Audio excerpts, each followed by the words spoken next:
Đó là một dàn flycam và nó di chuyển dưới hình thức của một cái thuyền buồm. Tại sao người ta có thể làm như vậy được? Bạn lo bạn nói em đừng có nói flycam, tại vì nó không có cái cam nào hết. Xin kính chào quý khán giả đang đến với kênh Nước Pháp có gì hay. Thưa quý vị, hôm trước gia đình mình có đi coi một cái show biểu diễn tên là Feu au Lac ở thành phố Geneva của Thụy Sĩ. Đó là cái show trình diễn ánh sáng bằng thiết bị bay cực kỳ mãn nhãn. Nhưng do lúc đó mình đang làm cái loạt video đi du lịch ở miền Nam nước Pháp, cho nên bữa nay mình mới post cho quý vị coi nha. Mà trước khi đi thì mình hãy đi ăn ha nha quý vị. Tại vì ra bên đó đông người lắm, chờ ăn rất là lâu. Nhà hàng phở Phoenix, phở bánh mì. Tiệm này mới mở cho nên là cả nhà mình vô ăn test thử.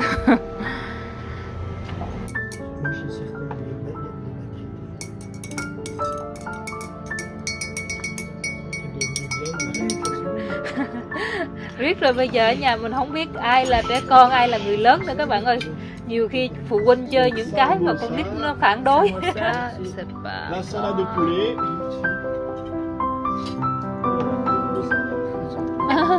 Salade poulet, c'est pour qui? C'est pour votre monsieur. Tu fais exprès en plus. Tu t'appelles. Wow. Dạ cảm ơn anh, trời giòn quá.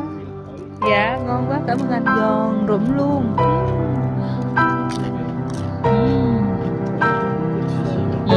Rất là nhiều rau.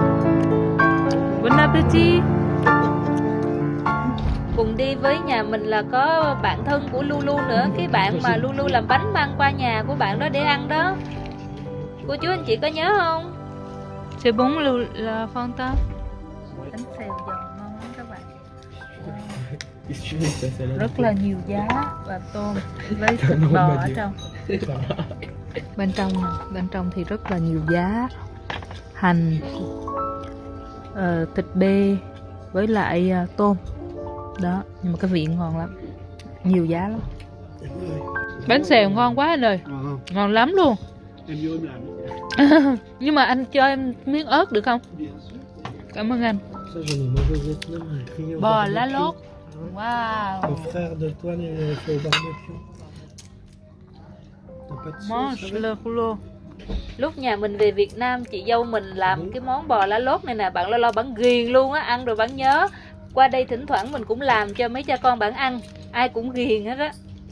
Nhưng mà ở đây mua lá lốt hơi khó, không phải lúc nào cũng có hết. Thêm 1,5 nữa là có cái phở phenomen. Dạ, cảm ơn anh. Qu'est-ce que ta? Anh có món gì đó? Gỏi gà. Wow. Cái này gọi là phở uống trà nóng nha, vừa uống Trời ơi, vừa như ăn vậy phở, lần vừa đầu uống. tiên em mới thấy, anh cứ để tạm đó đi. Wow. Dạ, nhiều quá, nhiều luôn. Thế này nha chị. Dạ, cảm ơn chị. Bon appétit. Débarrassé, non? Tu vas garder les couverts ou je les débarrasse? Vous aussi, vous parlez vietnamien? Chị cũng nói tiếng Việt hả? Em nói giỏi lắm á. Trời, chị học từ đâu vậy? Nói giỏi. Và chị là người Việt mà. Ủa vậy hả? Chị là người Việt mà chị À. có một xíu nấu Ấn Độ vô rồi em thấy chị không có giống Việt Nam. Đúng rồi, em không thấy gì giống Việt Nam. Quán ăn được lắm các bạn. Mình đã trở lại và sẽ trở lại. Còn bây giờ thì tranh thủ ăn nhanh để còn đi coi show nữa. Sau khi ăn uống xong xuôi, mọi người đang dồn về phía bờ hồ, sát bờ hồ. Trong 15 phút nữa thì cái show trình diễn drone, trình diễn ánh sáng bằng những cái flycam sẽ bắt đầu trên cái khoảng hồ trước mặt chúng ta đây. Đây là hồ Geneva, hay còn gọi là hồ Le Mans, nằm ngay thành phố Geneva, và cái buổi biểu diễn sẽ được bắt đầu tại đây. Từ nhà mình qua đây đi xe thì cũng khoảng 45 phút thôi. Từ xa mình thấy một con thuyền nó chở thiết bị phát ánh sáng đang từ từ di chuyển về phía này. Wow, bây giờ nó rọi ánh sáng ngược thẳng lên trời. Này là cái buổi trình diễn cả âm thanh lẫn ánh sáng đây thưa các bạn.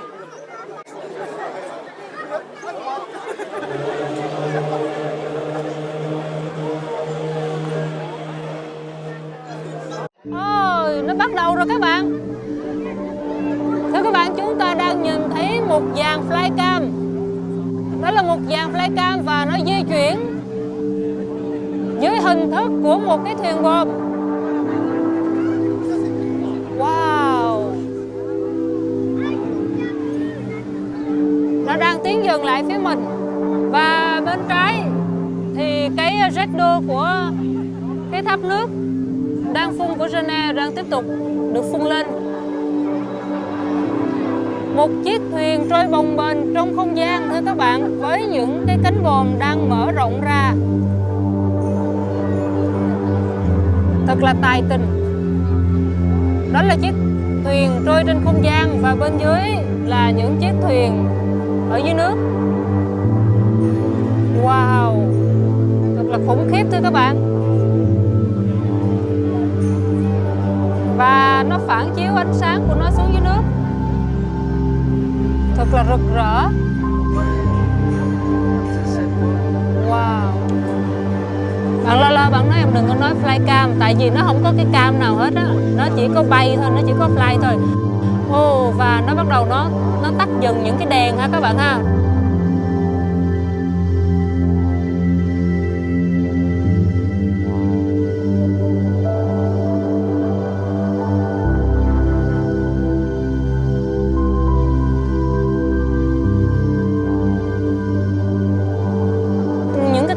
Nó đang bắt đầu nó thay đổi hình dạng và toàn bộ con thuyền cũng thay đổi hình dạng luôn. Và mình nghĩ rằng nó sẽ sắp đặt lại theo một cái hình dáng khác.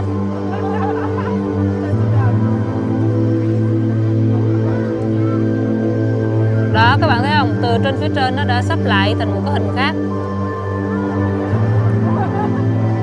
Và con thuyền rọi ánh sáng thẳng lên trên trời rồi các bạn thấy không? Đó, thuyền đang di chuyển, đó chính là con thuyền mà rọi ánh sáng lên đó. Wow, quá là ngoạn mục thưa các bạn. Nó tạo thành giống như là một chiếc ly. À ton avis qu'est-ce que c'est? Mình hỏi bạn Lola, theo ý anh thì đó là cái hình gì? Bạn nói một con rắn. Nó giống như một chiếc ly vậy đó. Giờ thì bạn nhìn ra cái bông hoa phía trên đó các bạn. Wow. Và con thuyền ánh sáng tiếp tục di chuyển về hướng bên phải.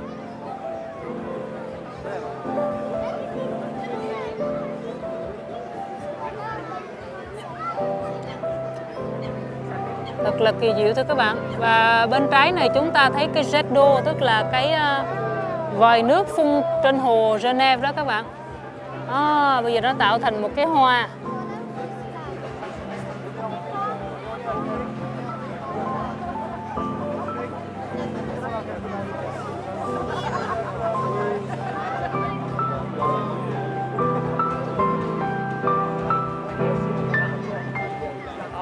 Con thuyền này nó cứ làm cho mình liên tưởng tới hình ảnh một con thuyền trôi trên sông Trăng ha.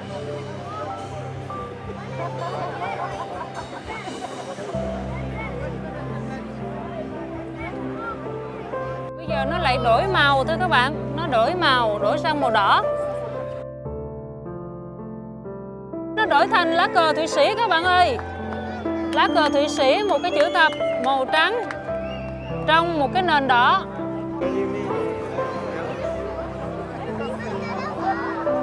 Rất kỳ diệu. Phía trên nó bắt đầu đổi sang màu tím. Wow. Mình không biết là bao nhiêu cái drone thì nó tạo ra được cái hình ảnh như vậy. Thật là mãn nhãn. Wow. Bây giờ thì nó tạo thành một cái như là bông tuyết vậy đó.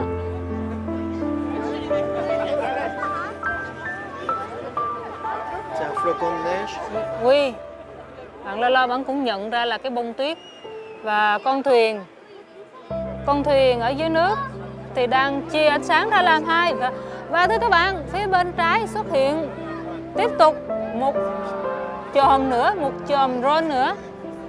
Cái bên trái thì vẫn tiếp tục là cái hoa tuyết nha. Còn bên phải là tiếp tục một chòm nữa. Và nó màu xanh dương thưa các bạn.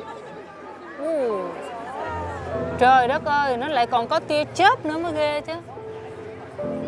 Mình chưa nhận định được là nó hình thù gì á, nhưng mà nó cũng trôi bồng bềnh trong không gian, trong khi cái hoa tuyết thì vẫn còn ở kia. Đó, cái hoa tuyết thì vẫn còn ở đây ha.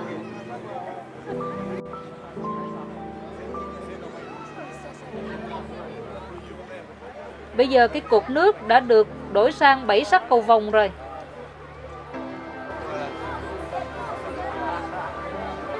Thì nó biến thành hình người.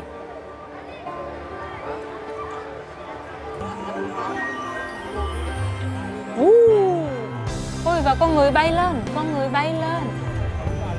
Còn những cái hình lập thể thì wow.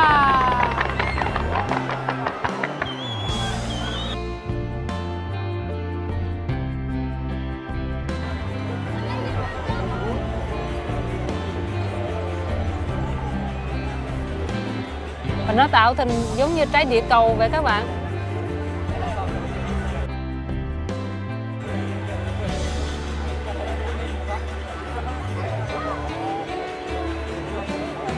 Tại sao người ta có thể làm như vậy được sao? Je comprends pas comment il peut faire ça. Qu'est-ce que c'est? Cái gì đây?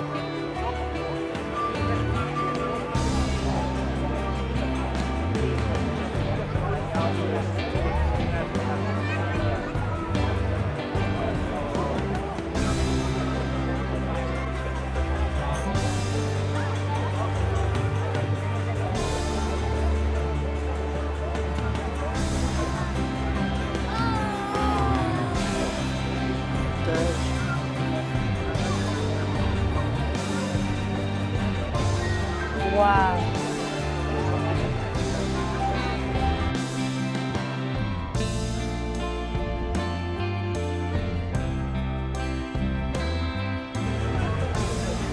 Wow. Một con cá hả hay một cái gì? Qu'est-ce que c'est là à ton avis? Poisson. Bạn Lola bạn cũng nghĩ nó là một con cá, chắc là cá voi. Đây là mình tua nhanh cho các bạn coi cái quá trình thay đổi hình dạng và màu sắc của nó nha. À ton avis, il y a combien de drones? 1200. Mình nói bạn Lo là anh nghĩ là nó có bao nhiêu cái drone. Bạn nói anh nghĩ là khoảng 1200 cái.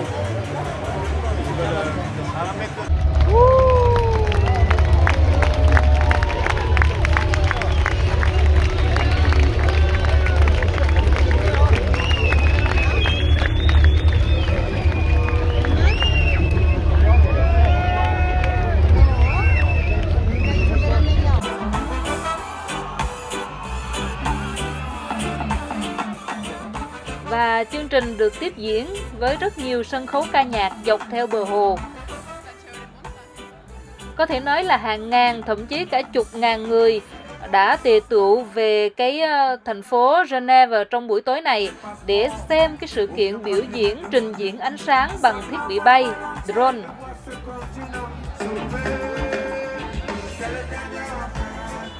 Âm nhạc thì khá hay nhưng mà đông quá các bạn ạ. Mình thì hơi bị ngợp thở khi ở đám đông. Cho nên là mình xin cảm ơn và chào tạm biệt quý vị và các bạn. Hẹn gặp lại quý vị và các bạn trong video lần sau nha. Au revoir, bye